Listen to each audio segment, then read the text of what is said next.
Les Français sont prêts à tout pour occuper Mohamed Bazoum.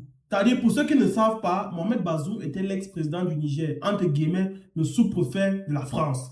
Alors, suite à ça, depuis qu'il y a eu putsch au Niger et que le général Tchani et son équipe ont repris la tête du Niger, ils ont séquestré, bon, pas séquestré, mais on l'a gardé en lieu sûr, parce qu'entre guillemets, il était un peu nuisible pour l'avancement du Niger. Alors, aujourd'hui, voilà une Française qui se met sur un plateau de télévision et qui, premièrement, critique le régime, ensuite insulte le régime, et troisièmement, c'est-à-dire que les Français, vous les connaissez avec leur façon de faire un peu d'hypocrisie, de sournoisie, d'insulte, de mépris, un genre.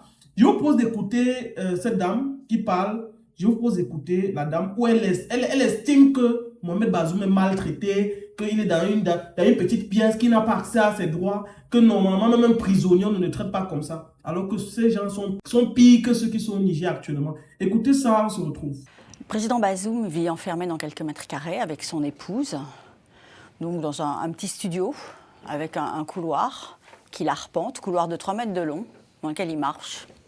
Il marche, parce qu'il est bien obligé de faire un peu de sport. Hein. Vous imaginez, faire des allers-retours dans 3 mètres de long. Et le reste du temps, il lit. Il a droit à une visite hebdomadaire de son médecin donc généraliste. Hein. Les spécialistes ne le suivent plus, évidemment. Et il a le droit, depuis quelques mois, de s'entretenir une fois par semaine avec ses enfants au téléphone. Donc une fois par semaine, vous avez un garde qui rentre, qui lui tend le téléphone, ses enfants l'appellent et il leur parle. Et à ce jour, ou du moins, vous parlez de symbolique. Mais donc concrètement, que va entraîner cette résolution? Concrètement, le Parlement européen appelle désormais l'exécutif européen à mettre en haut de sa liste le cas de Mohamed Bazoum, donc à reprendre des négociations avec le Niger, à faire pression sur le Niger pour qu'un président qui a été élu, un président dont le Parlement européen rappelle aussi qu'il était un allié de l'Europe, en ce sens qu'avec les Européens, il avait un partenariat pour la sécurité, aussi pour le contrôle des flux migratoires, ce type de choses qui sont d'intérêt commun, évidemment. Donc c'est d'abord cela, et puis c'est aussi une incitation aux différentes organisations internationales, au-delà de l'exécutif européen, à ne pas abandonner ce dossier. Vous pensez à quel... Je pense par exemple à l'Union africaine. Il y a eu un sommet à Addis Abeba en février, il n'y a pas eu un mot sur Bazoum. C'est pas normal. Le président angolais avait tout de même avancé le fait que les régimes où il y a eu des putschs ne seraient pas légalisés. Voilà. Donc, alors, le président angolais a dit une chose importante. Il a dit que l'Union africaine ne devait pas, en quelque sorte, blanchir les putschs avec des militaires qui, après un putsch, se présentent, se font élire, et puis les choses rentrent dans la norme. Et il y a tout de même une forme de dénonciation de cet acte putschiste. Oui. Quand bien même le président Bazoum n'a pas été cité directement. Bien sûr. Il y a une contagion putschiste en Afrique aujourd'hui, principalement en Afrique de l'Ouest, mais pas seulement. Donc ça, c'est... Bien sûr, l'Union africaine réagit à ça. En général, elle sanctionne, en général, elle exclut. Ensuite, les pays reviennent. Et puis maintenant, quelquefois, les putschistes se font élire et ensuite, tout va bien. Donc, mais ça c'est un sujet. Mais là, le cas de Bazoum, c'est pas tout à fait ça. Le cas de Bazoum, c'est une détention arbitraire. C'est le mot qu'utilise désormais l'Union européenne, son Parlement. C'est une détention arbitraire d'un homme privé de liberté après un putsch. Pour quelle raison? Qu'a-t-il fait? Quel crime a-t-il commis? Aucun. Nous entendons. Et à ce jour, l'Union européenne dispose-t-elle des leviers pour faire pression sur le Niger? Alors, l'Union européenne, certains États, l'Italie en l'occurrence, a conservé des liens avec le Niger. La France en est définitivement exclue. Le lycée français est fermé, il n'y a plus d'ambassadeurs. Enfin bon, vous savez ça comme moi.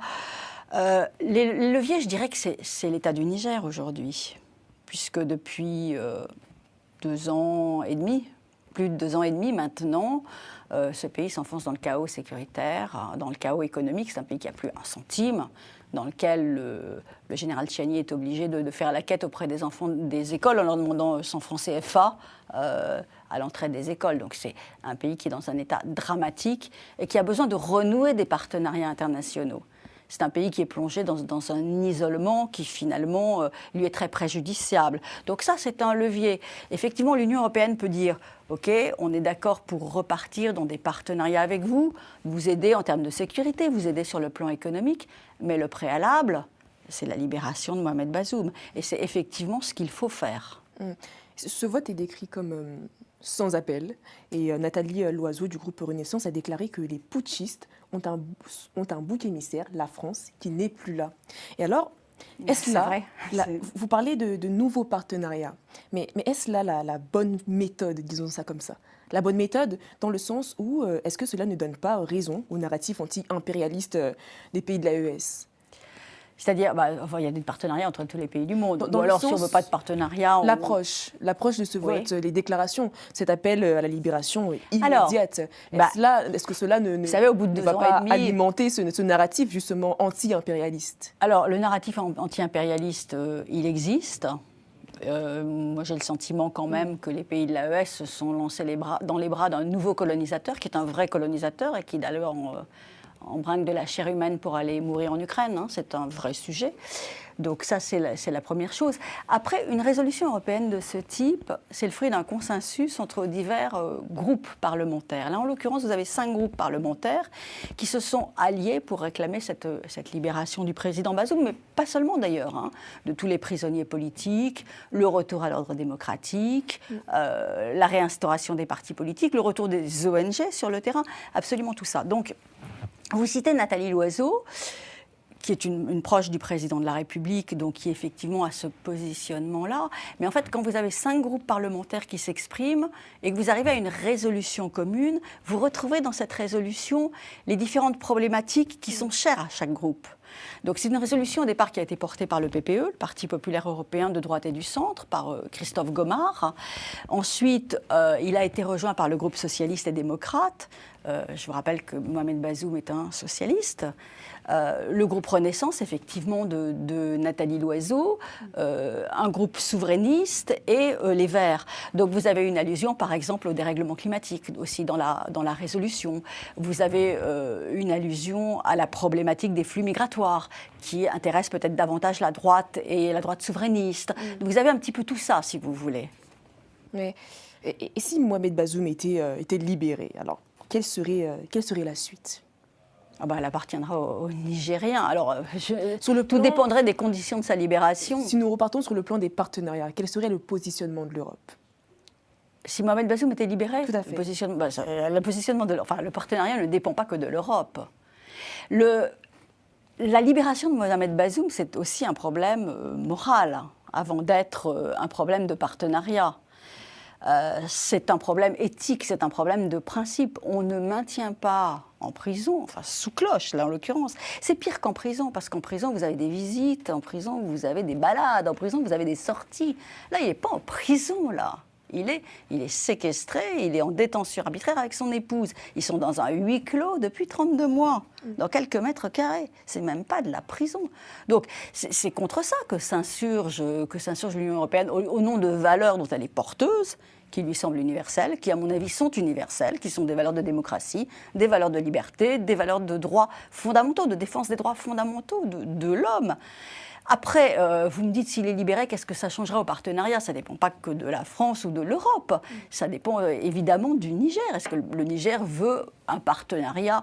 Le partenariat peut être un moyen de pression en disant nous, on est d'accord pour faire telle ou telle chose avec vous, mais on pose en préalable la libération de Bazoum. Ça me semble nécessaire, ça. Après, une fois libérée, la problématique se pose. Si elle est partenariale, elle dépend justement de plusieurs parties. Et puis, c'est pas à moi de la déterminer ou de l'écrire. On entend, mais à l'inverse, si la junte refuse de se conformer à cette résolution, oui. L'Europe n'encourrait pas, là, un risque notamment de crédibilité. C'est-à-dire, non, je pense qu'on n'encourt jamais un risque de crédibilité à défendre des valeurs. Jamais. Il faut les défendre. Je pense que l'Europe s'honore en les défendant.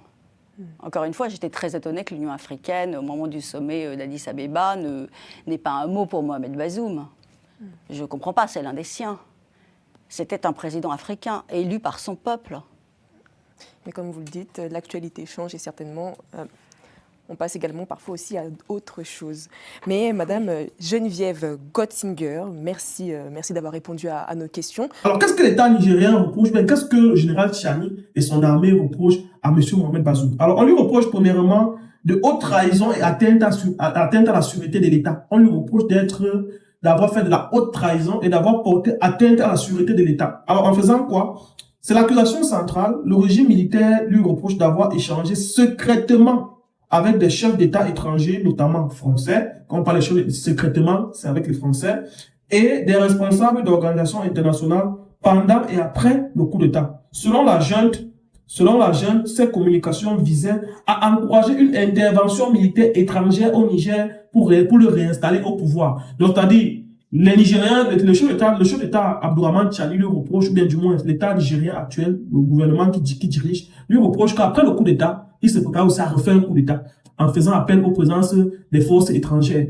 Et normalement, dans un État qui se veut être souverain, où on va remettre tout en ordre, on ne veut pas des gens qui vont venir la déstabiliser. Donc, c'est la première chose qu'on lui reproche. En deuxième chose, un complot contre les autorités de l'État. Alors, complot contre les autorités de l'État. Il est accusé d'avoir mené des actions visant à déstabiliser le nouveau régime militaire et à saboter la transition. C'est-à-dire, on lui reproche que le gars dit qu'il veut seulement rester au pouvoir. C'est la deuxième chose qu'on reproche à monsieur Mohamed Bazoum. Alors, en troisième chose, qu'est-ce qu'on lui reproche?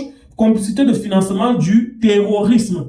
Parce qu'elle n'a pas cité ça dans la vidéo. Elle a dit que vraiment c'est un président démocratiquement élu à qui on a fait le coup d'État et qu'on retient abusivement. Mais je suis en train de vous laisser ce qu'on lui reproche. Alors, on a dit complicité de financement du terrorisme. Alors ici, on lui reproche quoi? Les autorités de la transition lui reprochent sa gestion de la crise sécuritaire, l'accusant notamment d'avoir fait libérer des chefs terroristes présumés de Boko Haram ou d'autres groupes armés pendant son mandat, dans le cadre de stratégies de négociation qui, selon la junte, ont mis le pays en danger. C'est-à-dire, on lui reproche d'avoir libéré certains rebelles. Entre guillemets, les rebelles sortent d'où? Qui finance ces rebelles? Qui les équipe? Qui leur donne des positions géostratégiques pour attaquer? Qui leur permet, de pouvoir être mobile dans le pays à leur guise? Qui leur permet ça? Qu'est-ce qu'ils font? Ils se téléportent. Ils ont l'appui d'une force extérieure, d'une force externe. Donc, on lui reproche d'avoir libéré ces gens-là. Ensuite, on lui reproche la dégradation de la situation sécuritaire.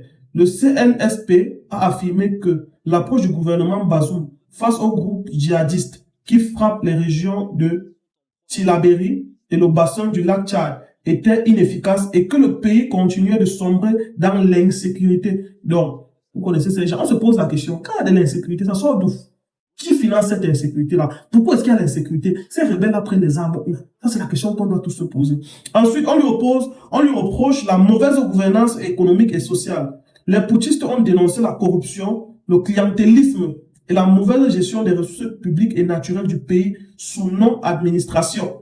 Ça, c'est ce qu'on lui reproche. Encore, qu'est-ce qu'on lui reproche? Présence militaire étrangère. La junte reproche à Mohamed Bazoum sa trop grande proximité avec les partenaires occidentaux, en particulier la France et les États-Unis, jugeant que le stationnement de leurs troupes sur le sol nigérien violait la souveraineté du pays.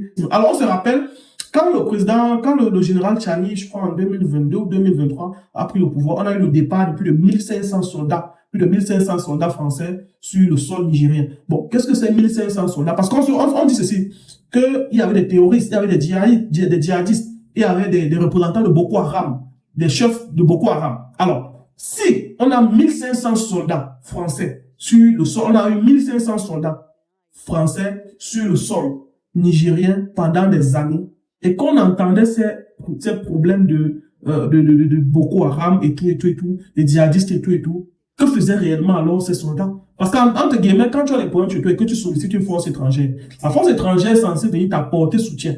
Mais si cette force étrangère vient t'apporter soutien, et que en t'apportant son soutien, tu ne parviens pas à pouvoir résoudre ton problème, ça veut tout simplement dire que quoi? Ça veut tout simplement dire qu'ils ne font pas leur travail. Et s'ils ne font pas leur travail, ils doivent partir. Mais plutôt, ils avaient déjà fait leur base au Niger. Et à ce moment, si quelqu'un vient chez toi et qui ne veut plus partir, et que tu le laisses rester chez toi, tu ne dis rien, tu es d'accord. Ça veut dire tout simplement que tu n'es plus maître chez toi. C'est maintenant lui qui devient le maître chez toi, parce que dans une maison où tu es maître, quelqu'un ne peut pas venir chez toi, rester chez toi, faire comme il veut, se comporter comme il veut, décider quand il va partir. Alors on estime que ces forces étrangères, notamment les 1500 soldats qui sont venus rester français, qui sont venus rester au Niger, violaient la souveraineté très simplement du Niger. Et ça, avec l'aval de M. Bazoum. Donc, le nouveau régime en place, ce qu'il qualifie les jeunes là, n'ont pas apprécié. Alors ensuite, qu'est-ce qu'on peut dire? Enfin, on peut dire, Mohamed Bazoum est toujours détenu au palais présidentiel de Niamey et risque un procès devant un tribunal militaire ou ces chefs d'accusation, d'inculpation, d'accusation, comme vous voulez. Donc là, c'est ce que le gouvernement actuel reproche concrètement à l'ex-dirigeant, M. Mohamed Bazoum, premièrement, d'avoir été cette même noire-là qui a voulu faire que les étrangers ou bien les occidentaux puissent entrer pour venir renverser le régime actuel. Ça, alors, ça c'est la haute trahison de l'État. Donc, il a été cette même noire qui a instigé ou bien qui a failli permettre que cela puisse être possible. Mais avec vraiment la promptitude des forces actuelles, ils ont pu déjouer cela. Et voilà. Donc, en gros, c'est un peu ce qu'on reproche à Mohamed Bazoum. Alors, dites-moi en commentaire, entre ce que je viens de vous lire, qu'on reproche concrètement à Mohamed Bazoum, et ce que cette femme a dit, de quel côté vous situez-vous? Non, pas seulement de quel côté vous situez-vous. Que pensez-vous réellement de ces Français? Parce que moi, je dis toujours, c'est même pas que je déteste les Français, mais c'est que leur approche en Afrique, et c'est qu'ils ont déjà fait trop de mal. Et ils ne veulent même pas reconnaître qu'ils ont déjà fait tellement de mal, ils sont encore dans ce mal perpétuel. Donc, dites-moi ce que vous pensez en commentaire par rapport à cette situation. On va vous lire. Si cette vidéo vous a plu, n'hésitez surtout pas à liker, partager, commenter, et à très bientôt. Ciao, ciao!